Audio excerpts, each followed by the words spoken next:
Warahmatullahi wabarakatuh. Selamat sore teman-teman, jumpa lagi di channel kami Danis Putra Arsitek, channel yang ingin selalu berbagi cerita, berbagi pengalaman, berbagi pengetahuan tentang cara menangani toko bahan bangunan. Sore ini saya ingin membahas tentang toko yang baru berkembang dan sudah berkembang, tapi kekurangan modal. Kekurangan modal. Bagaimana caranya untuk mencari modal di toko yang sudah berkembang dan kelihatan seperti sudah menjadi toko dan sudah berjalan, dan omsetnya lumayan. Ini pagi tadi banyak sharing-sharing di grup sharing solusi, bagaimana menangani toko saya. Toko saya itu sudah berkembang. Kendalanya sekarang kekurangan armada, kekurangan modal stok, dan lain-lain. Apakah perlu kita menambah modal itu? Ingin mendapatkan pinjaman dari bank atau pihak ketiga atau investor. Menurut saya teman-teman, menurut saya itu kalau toko itu sudah berkembang dan toko itu sudah berjalan, untuk menambah stok itu teman-teman, untuk menambah stok itu sebenarnya mudah saja. Tapi ya itu tadi, toko itu sudah berjalan loh teman-teman. Toko itu sudah berjalan, toko itu sudah kelihatan toko banget, dan stoknya memang sudah ada. Maksudnya modalnya awal sudah ada. Tinggal kita mencari modal tambahan. Menurut saya, menurut hemat saya, kalau untuk penambahan armada itu sebenarnya gampang banget teman-teman. Untuk penambahan armada itu gampang banget. Kalau memang toko itu sudah berjalan dan berkembang, itu ya kita tabung saja. Penghasilannya toko itu kalau memang sudah berjalan dengan omset di atas 10, itu kita bisa menabung satu hari 1 juta, itu insya Allah bisa teman-teman, untuk menabung penambahan armada. Tapi jangan keras-keras ya teman. Jangan keras-keras, nanti didengarkan sama orang-orang. Nanti teman-teman yang lain ingin buka toko bahan bangunan semua. Kita menabung satu hari 1 juta, insya Allah itu sudah bisa. Lah sementara untuk menambah armada, ya kalau memang belum cukup atau belum ada dananya, ya sementara ya sabar dulu. Kalau ingin bener-bener memang kekurangan banget, saya dulu yang saya alami dan saya lakukan teman-teman ya, saya alami dan saya lakukan. Itu saya dulu kontrak teman-teman, kontrak kendaraan pickup. Dengan sewa bulanan itu lebih murah. Dengan sewa bulanan, dengan perjanjian dengan si pemiliknya itu, nanti kalau ada rusak saya yang nanggung, kalau ada ganti roda, ganti ban saya yang nanggung, ganti uli saya yang nanggung. Itu karena memang terpakai. Tapi harganya pasti murah teman-teman, pasti murah, lebih murah. Saya dulu sewa itu 1 bulan untuk pickup itu 1.500.000. 1.500.000 untuk menambahkan armada seperti itu. Saya kira daripada kita ambil di leasing. Karena apa teman-teman? Saya tetap menyarankan dan saya tetap memberikan gambaran ya. Kalau kita ngambil di leasing, uang muka sudah jelas pasti ada uang muka. Yang kedua, kepastian untuk membayar itu harus dibayar, harus diangsur. Lah, sedangkan usaha kita itu kan belum pasti. Usaha kita itu entah itu nanti itu makin maju setelah kita mendapatkan membeli mobil armada, atau makin menurun, karena usaha itu kan nggak pasti. Usaha itu gambling, meskipun itu dalam perhitungan, itu pasti ada gamblingnya. Belum tentu, nggak pasti usaha itu terus itu begitu berkembang langsung berjalan set, enggak juga seperti itu. Kadang-kadang begitu berkembang mulai buka berkembang. Setelah itu ada penurunan sedikit. Nanti kalau memang kita ngangsur selama 3 tahun, terus kita ingin ternyata di tengah jalan usaha kita nggak selancar yang kita bayangkan, nanti resikonya ke kita, paniknya ke kita, teman-teman. Kalau saya dulu yang saya lakukan, begitu armada kurang, saya sewa 1 bulan 1.500.000. Memang mobilnya nggak baru, tapi ya sehat lah. Sesuai dengan perjanjian, nanti kalau memang sudah dikembalikan ada kerusakan, saya nanggung. Karena untuk ngangkut material itu kan material berat.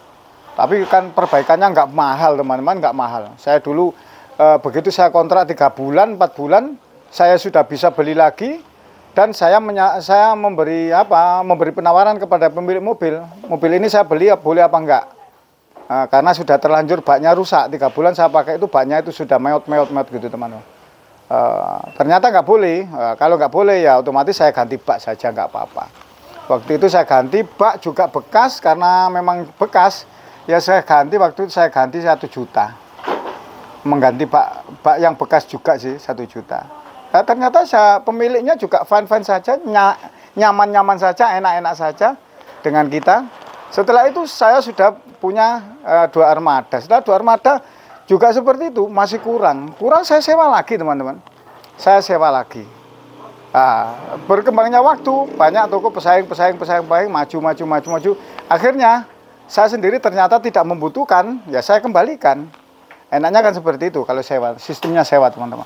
Tapi kalau ini nanti kita beli tanpa perhitungan, ya meskipun diperhitungkan sekarang keuntungan saya segini, tapi kan kepastian belum tentu menjamin. Terus yang kedua tadi, kalau stok kurang, Pak, wah kalau stok kurang itu mah gampang banget, teman-teman. Jangan sampai kalau toko sudah berjalan terus stok kurang, itu sampai ngambil di pembiayaan di bank, itu malah keliru banget menurut saya. Karena gini, nggak ada tadi yang berpendapat mumpung masih muda. Gini loh teman-teman, teman-teman jangan berpatokan pada tua atau muda itu untuk meminjam uang di bank. Meskipun kita muda, kita tidak menjamin kita hidup selamanya, teman-teman. Kita harus memikir seperti itu. Jangan sampai kita membebani orang yang kita tinggalkan itu dengan beban utang, teman-teman. Ini saran saja sih, saran saja. Kalau memang ingin ya nggak masalah, mumpung masih muda, mumpung masih semangat. Apakah semangat itu, modal itu harus dicari dengan pinjam di bank? Enggak juga toh. Kalau kita toko itu sudah berjalan dan kita sendiri itu komitmen, itu insya Allah, saya juga mengatakan insya Allah itu karena apa? Karena saya sendiri pernah mengalami. Insya Allah kita mencari barang seberapa besar pun, kalau memang kita itu komitmen, saya yakin seyakin-yakinnya supplier itu mau dengan kita. Supplier juga butuh dengan kita, teman-teman. Tapi kita harus komitmen, kita harus konsekuen. Kalau kita nggak konsekuen, meskipun toko kita besar, ya nggak mungkin lah kita diberi pinjaman. Nggak mungkin. Tapi kalau kita konsekuen, kalau kita itu komitmen, saya yakin seyakin-yakinnya, supplier tidak akan memberi limit hutang kepada kita. Itu karena saya alami, teman-teman. Bahkan saya yang memberi, yang takut dengan seperti itu, takut dengan terlalu banyak hutang. Teman-teman sudah di sharing solusi itu sudah saya beri gambaran. Saya dulu itu omset itu sekitar 30, 25, 20 juta. Itu pembayaran juga besar. Karena apa? Karena supplier tidak memberi plafon kepada kita. Saya besi saja waktu itu, utang saya di besi saja satu supplier sampai 100 juta. Semen 100 juta di satu supplier, belum supplier yang lain. Kalau memang kekurangan stok, menurut saya kalau memang sampai utang di bank, salah itu, teman-teman. Ya kita mampukan, kita kita sesuaikan dengan kemampuan kita menjual. Kita sesuaikan dengan kemampuan kita menjual. Kalau kita menjual besi sampai 1 minggu kita habisnya 500 atau 500.000 batang, ya nggak apa-apa kita order segitu. Tapi kan pembayaran nanti kan juga muter juga. Pembayaran dari supplier kan bisa juga muter. Atau asalkan kita benar-benar uang itu kita kembalikan kepada barang yang ada. Nah, jangan sampai uang itu kembalinya ke barang-barang yang belum, yang apa namanya itu bukan barangnya, maksudnya itu bukan barang yang kita beli tadi. Nah, itu teman-teman. Asalkan ya tetap saya katakan berkali-kali, uang toko itu harus kembali ke toko. Itu saja sebenarnya. Nggak ada yang lain sebenarnya. Kalau uang toko kembali ke toko, ya insya Allah selamat teman-teman. Dan kita ambil profitnya saja, yang memang betul-betul profit itu profit toko beneran, bukan profit kotor tapi sudah diambil. Seperti itu teman-teman. Ini sekedar apa ya? Saya sekedar pengalaman saya sih, pengalaman saya bukan saya menggurui teman-teman. Saya bukan menggurui, kadang-kadang yang ada banyak yang berhasil dengan utang di bank itu banyak juga. Cuman pengalaman saya yang sudah main di apa namanya 75 ada. Iya. Ya, seperti mohon maaf ada gangguan sedikit teman-teman. Jadi seperti itu. Seperti itu, jadi kita piro sih? Potong dulu. Ya, seperti itulah teman-teman. Jangan sampai kita nanti kesulitan di belakangnya. Lebih baik santai, lebih baik natural, tapi nanti ada growth, ada pertumbuhan. Kalau memang benar-benar itu dibutuhkan, nggak masalah. Tapi setelah selesai, setelah barang atau toko itu benar-benar sudah berjalan dan normal, cepat-cepat dikembalikan. Karena terus terang, utang di bank itu teman-teman ya, utang di bank. Saya juga tidak mengatakan jelek. Kalau memang untuk usaha memang bagus-bagus saja. Tapi asalkan penggunaannya itu benar-benar disiplin. Benar-benar disiplin.